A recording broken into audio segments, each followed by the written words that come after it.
मानवाने स्वयं दीप व्हावे, उघड्या डोळ्याने जग हे पहावे. मानवाने स्वयं दीप व्हावे, उघड्या डोळ्याने जग हे पहावे.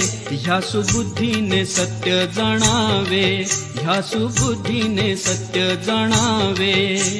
दिव्य प्रकाश करील विकास, दिव्य प्रकाश करील विकास. प्रबुद्ध भाव जगान, प्रबुद्ध भाव जगान साऱ्या, प्रबुद्ध भाव जगान. धम्मबुद्धाचा महान असा